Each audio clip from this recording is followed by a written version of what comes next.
Livro do profeta Jonas. Livro do profeta Jonas, capítulo 2, verso 3. Bom dia.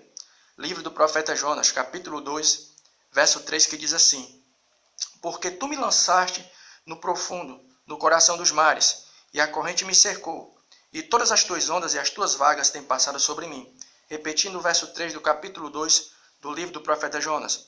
Porque tu me lançaste no profundo, no coração dos mares, e a corrente me cercou, e todas as tuas ondas e as tuas vagas têm passado por cima de mim. Então, faz de conta que tu está com a tua Bíblia aí, tu está com a caneta, sublinhe juntamente, né? Passa uma linhazinha por debaixo dessa frase, dessa afirmação de Jonas. Porque tu me lançaste no profundo, no coração dos mares. Ou seja, né, a gente já falou algumas coisas a respeito, então não precisa a gente fazer aqui um retrospecto não, né? Quando você lê esse texto aqui, quando Jonas diz assim, ó, porque tu me lançaste, o que é que a gente entende? Jonas tinha entendido que tudo aquilo que estava acontecendo com ele, toda aquela situação, ele está ali no ventre do peixe, não tinha sido algo criado por mãos humanas, mas foi fruto de um propósito divino. Para quê? Para corrigir ele, né? Porque se Jonas tivesse obedecido Deus e tivesse ido pregar nas praias e tivesse ido pregar na cidade de Nínive, ele não teria passado por toda essa situação, né? Então Jonas, além de quando ele estava no ventre do peixe, durante aquela oração, ele entendeu, porque tu me lançaste. E ele entendeu, Senhor, foi o Senhor que criou toda essa situação. Eu vim parar aqui por quê? Porque eu não atendi o teu chamado, né? Mas a gente queria fazer do quê? A gente queria fazer dessa experiência de Jonas e desse sentimento dele em reconhecer que tudo aquilo era fruto da mão divina, um tipo de escada. Escada para quê? Para a gente alcançar um conceito, um pensamento. E que pensamento é esse? Um pensamento que diz o seguinte, ó, o propósito da disciplina divina. Porque Jonas estava sendo disciplinado. Não? Jonas estava ali em que situação? Deus tinha enviado ele para um determinado local e ele não foi, ele foi para outro. Então, como consequência, o que foi que Deus fez com ele? Deus criou uma situação, uma disciplina, um tipo de correção para fazer com que Jonas viesse a voltar e a obedecer ao Senhor e ir até a Nínive, né? E a gente queria fazer desse pensamento dele, desse entendimento que ele teve, que ele entendeu isso, né? Que aquilo tudo era fruto de uma disciplina divina, como base, uma escada para a gente alcançar alguns conceitos. E que conceito é esse? O propósito da disciplina divina, da correção divina. E no caso de Jonas, qual foi o propósito da correção divina? Foi para corrigir o caminho do profeta. Foi para corrigir o caminho do profeta. Porque Jonas, de certa maneira, ele tinha se desviado do propósito divino. Qual era a intenção? Qual era a vontade do Senhor para a vida de Jonas? É que Jonas fosse pregar em Nínive, mas ele não foi. Então Deus cria toda uma situação para corrigir o caminho de Jonas. Aí quando tu vai para o capítulo 3 do livro do profeta Jonas, você vai ver ali Jonas tendo o seu caminho corrigido. E a Bíblia diz assim, e veio outra vez a palavra do Senhor a Jonas. E Jonas foi pregar, depois que o peixe lança ele nas praias, vomita ele nas praias, né? Então nós entendemos o quê? Que a correção divina, muitas vezes, vem até a mim e até você, com que propósito? Com o propósito de corrigir o nosso caminho, como fez com Jonas. O segundo propósito da correção divina qual é? Nos fazer crescer. Atos dos Apóstolos, capítulo 8, verso 1. Atos dos Apóstolos, capítulo 8, verso 1, que diz assim: E também Saulo consentiu na morte dele, e fez naquele dia uma grande perseguição contra a igreja, que estava em Jerusalém. E todos foram dispersos pelas terras da Judéia e de Samaria, exceto os apóstolos. Atos dos Apóstolos, capítulo 8, verso 1. Então, qual é o segundo propósito da correção divina? Aí você vai dizer assim, ó, mas Deus não foi mencionado aqui nesse texto. Mas nós entendemos o quê? Que Deus está no controle de todas as coisas. Então, se Deus está no controle de todas as coisas, foi permissão de Deus que essa grande perseguição viesse à igreja, aqui neste momento. No capítulo 8 do livro de Atos dos Apóstolos. Mas qual foi a consequência dessa grande perseguição? A igreja foi dispersa. Dispersa em que sentido?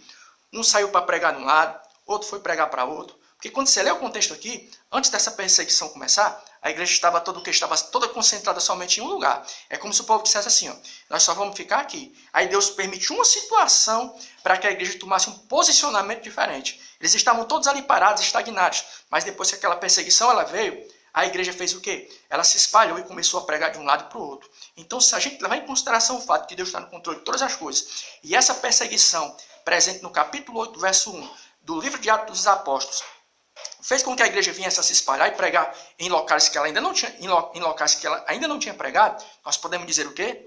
Que a correção divina, a disciplina divina, nos faz crescer, né? De repente você pode estar assim, eu e você podemos estar assim parados, aí Deus olha assim, vocês estão tão estagnados, sabe o que eu vou fazer? Eu vou permitir uma situação para que vocês tomem um posicionamento espiritual.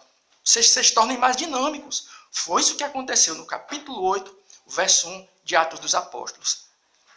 Segundo propósito da correção divina, nos fazer crescer. E o terceiro qual é? O terceiro propósito da correção divina é nos guardar de nós mesmos. Segunda carta de Paulo aos Coríntios, capítulo 12. Segunda carta de Paulo aos Coríntios, capítulo 12, o verso 7, que diz assim, ó.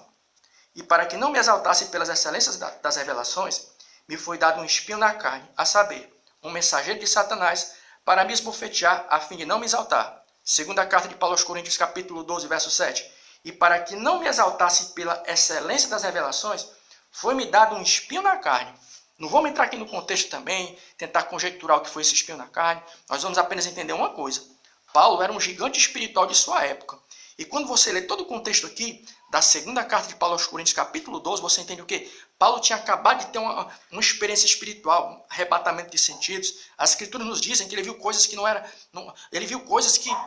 lícito contar ao homem comum. Eram revelações profundas. E ele disse o seguinte, para que eu não me exaltasse, for permitido eu passar por o quê? Dificuldade, opressão espiritual. Então, a Bíblia vai dar a entender aqui que Paulo não estava em pecado, não. Ele não estava cometendo nenhuma falha. Mas ele foi o quê? Foi alvo da disciplina divina. E ele vai entender da correção. E ele vai entender do porquê. Para que ele não viesse a se exaltar. Tipo, ele acabou de ter uma experiência espiritual arrebatadora. Deus revelou para ele coisas grandiosas. Aí ele, tipo como a gente diz aqui no linguajar cearense, né? A gente usa essa expressão. Quando uma pessoa está se gabando, só quer ser o bichão, só quer ser o danadão. Não? Então, Paulo, para que ele não viesse a se sentir o danadão, como a gente diz aqui, né? Viesse a se gabar. Olha aí, rapaz, eu sou demais, eu me garanto.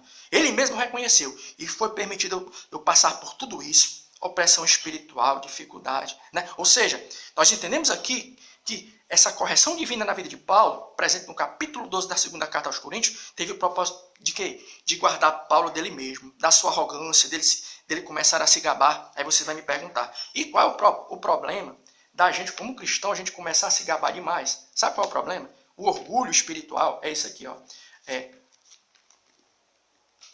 Provérbios, livro de Provérbios, capítulo 16, 18, que vai dizer assim, ó. A soberba precede a ruína, e a altivez de espírito precede a queda. Provérbios 16, 18. A soberba precede a ruína, e a altivez do espírito precede a queda. Ou seja, um dos fatores que pode levar a pessoa a uma caída, essa expressão, uma queda espiritual, né? É o quê? É a soberba, o orgulho espiritual. Porque a Bíblia diz o quê? O seguinte, ó, Provérbios 16, 18. A soberba precede a ruína. Então nós podemos entender o quê? Que quando Deus criou aquela situação, envolvendo Paulo na segunda carta dele aos Coríntios, capítulo 12 foi para quê? Foi para que viesse a guardar Paulo de se exaltar. Então, por que Deus às vezes ele permite a gente passar por dificuldades? Sabe para quê? É para que a gente venha não se exaltar. Então, quando Deus estiver colocando você no estreito, fique assim não. Isso aí pode ser o quê? É apenas Deus ele nos adestrando, né? Nos guardando de que nós mais tarde viemos a ser o quê? A ser tomado por um sentimento de orgulho e daqui a pouco a gente venha até a cair espiritualmente. Porque a Bíblia diz o quê? Que o orgulho é um dos fatores que pode fazer com que a gente venha a sofrer o quê? Um tipo de derrota espiritual. Amém.